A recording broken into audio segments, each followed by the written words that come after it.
Hi, I'm Kalasi. Happy suno toki pona, everyone. Today I'd like to open the annual word survey and invite you all to participate. And in the meantime, I will talk about how toki ponists went through several ways of categorizing words and show you some cool graphs. Without further ado, here's the link to the survey. If you don't want to hear me ramble about words and graphs, that's fine. You can stop watching now and go fill it out instead. For those who want to know more, I've got some stories to share. This year will be my 4th time conducting this survey, and it has evolved quite a bit since 2020. For starters, the number of participants has grown considerably, which makes me very happy. I can only hope this trend continues into the future. Another notable change is that the survey is no longer purely for funsies. Instead, it fulfills a very specific use case, namely organizing words in the Linku dictionary. Before 2021, the prevailing categorization was tripartite, based on when the word was coined. This carried an implicit connotation of legitimacy. Words that are present in the book were used by everyone. Lots of people still used pre-poo words. And finally, post-poo words tended to be more controversial, less widely accepted, or even known. Of course, this is just a general pattern, and there were definitely some pre-poo words less popular than some post-poo words. Then Sonia made a series of surveys asking people to translate some concepts to toki pona, which became the basis for ku. Ku was absolutely massive for community hype and activity, but it also sort of broke the old word categories. You see, ku clearly defined 17 words to be kusuli. Some of those words were pre-poo, others were post-poo, and 3 were listed in poo as synonyms to seen and looking. For convenience, let's just bring up one example from each category. The words that were present in ku but not labeled as kusuli were either your typical poo words or pre-poo and post-poo words with less popularity than the ones that were included in kusuli. Some words were never submitted to Sonia's surveys, mainly because they were either grammatical particles or were dropped from the language early on, or were recent jokes. And to top it all off, new words never stopped coming after the book's release, and people started marking those as post-ku. So we went from 3 categories to arguably about 10. Whoops. It was about this point that I started making Linku and adapting those categories to my needs. First, let's move poo from columns to rows. Any word that poo contains is now necessarily pre-poo, in the sense that it was coined before poo was released. This also lets us rename this Ape Alinlui category into Kulili, which is a name that had already started circulating the community at the time. Then, let's just agree by convention to always show the 3 synonyms as part of kusuli. This way, any learner will see exactly 17 kusuli. And we can still leave in the remark about how, according to poo, they're synonyms of other poo words. At this point, it's possible to just ignore timeframes entirely without any serious issues. What we get is the system that Linku has used for about a year since its inception. After a while, though, cracks started to show. It became clear that not all kusuli words were equally popular.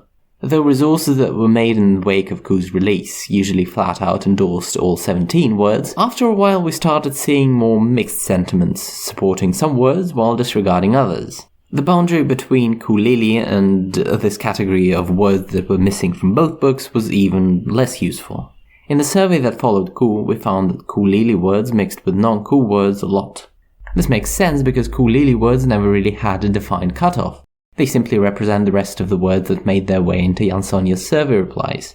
These issues left me somewhat frustrated with the book categories, so I tried grouping the words purely based on the usage reported in surveys. After conducting last year's survey, staring at a lot of graphs and talking to other people, we settled on 6 categories ranging from core to obscure. In making these categories, we tried some key ideas. No longer preferentially treating poo words as an indivisible category.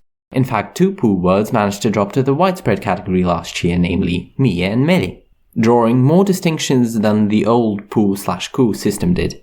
This way, people of various predispositions to less common words can pick their own cutoff point, ranging anywhere from only the words that everyone uses to all words up to the ones that people don't really use at all. We don't claim any of these cutoff points as being more or less legitimate than others. And of course, we also decided to update the category membership on a yearly basis. Kusuli and Kulili depicted reality fairly well in 2021, but community usage hasn't stopped fluctuating since then. Given enough time, the same issues would arise with our list. Any updates to the categories are yet to happen, but now that the word survey is open, you folks will help out with that. Alright, now that is out of the way, let's return to the surveys themselves. My first word poll asked the question, which of the following words do you accept as real words in toki pona? This was left deliberately vague to let different people apply different standards to get a decent range of answers. We included only a couple of pu words, followed by all words from nimi wile pona at the time. To sum up the findings from that survey, the 3 definitely pu words were ever so slightly more popular than words from around 2009, which in turn were more popular than the synonyms. Then came various words that the community was very split about, which were mostly pre-pu. After that, you find a long tail of lesser known and even lesser used words that were mostly post-pu. Notably, it never really reaches 0%, which indicated that a solid number of people thought that any word from nimi wile pona was in some capacity real. The second survey was done soon after ku's release, and you can immediately see the effect it had on the curve. A lot more words were recognized at higher than 50%. The long tail once again never truly bottomed out, with the exception of the last 2 entries. Those were toma and suke, 2 misspellings Yansonia accidentally made in ku. I was one of the only people to care about their existence, and the absolute majority of people said they weren't real words, which was of course entirely fair. Comparing the 2 years, we see the graph take a sort of Y shape, as previously somewhat less popular words landed in the category of kusuli and shot way up. The most drastic change happened to soko, which makes sense because Yansonia herself used the word a fair bit, and more people were predisposed to follow her example. At the same time, all words moved upwards, representing how the portion of the community that sees all these words as real has grown. After the first 2 polls, I started to doubt my methodology. It became clear that my question, do you think the word is real, wasn't very useful. People would respond that they thought X is a real word because they knew it from a dictionary. But as a dictionary maintainer myself, I couldn't use that to inform my decisions about including or excluding entries in a dictionary, which would be circular logic.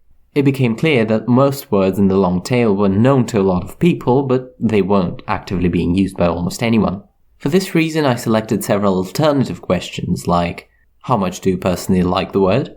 How much are you likely to teach the word to a beginner? How much do you think the word should be used? How much do you think the word suits toki pona, and so on, and asked a group of people to test run these for me. The results were clear. Most questions produce more or less the same gradient, with the drop-off being quite close to how much we see the word used in the wild. However, with the old phrasing, it instead drops off at the point where dictionaries no longer include the word, which includes a lot of stuff no one uses anymore. As a result of this test run, I have changed the question to how much do you use the word, and have stuck with it ever since. With this in mind, I released the 3rd poll in 2022. For the first time, people were also given the opportunity to respond to all pu words as well. This poll was, in my opinion, the most insightful so far. It clearly shows that most words either are or are not used. Only a small fraction, about 30 to 50 words in total, lies somewhere in between, used by some but not by others. The change in question also allowed the long tail of obscure words to converge on 0 instead of flattening out prematurely. Year on year, we can see some changes in popularity, especially among kusulis. Words like kiete, santakalo, and went up considerably in that time frame, while words like oko and yasima got somewhat downgraded. Meanwhile, some more recent experimental words like kiki actually reached the same level of popularity as noteworthy old pre-pu words like apea. However, it's worth staying cautious about this graph because it encapsulates both the changes year on year, as well as the difference the question made. Which brings us to the 4th server, which is the one currently open. Compared to last year's, I've reorganized the sections to fit usage categories. More specifically, words that are already documented in Linku are now split in 3 sections. One for core words, one for obscure words, and one for everything in between. This allows you to skip the flat sections if you are sure your reply is identical for all of them, and only focus on the bendy bit where everyone's answers vary wildly. After the obscure words, you will find the uncategorized words, ones that were requested to be included in this survey but aren't currently in Linku. If you used some word but didn't find it in the survey, you can write it in at the end. The survey will remain open for a month, and its results will be used to modify Linku categories and the Linku list of words. I hope you can all take this survey, and if you know any community that hasn't received the link, please tell them. The more respondents we get, the better it is for everyone. Thank you for watching, and enjoy the rest of Suno Pona.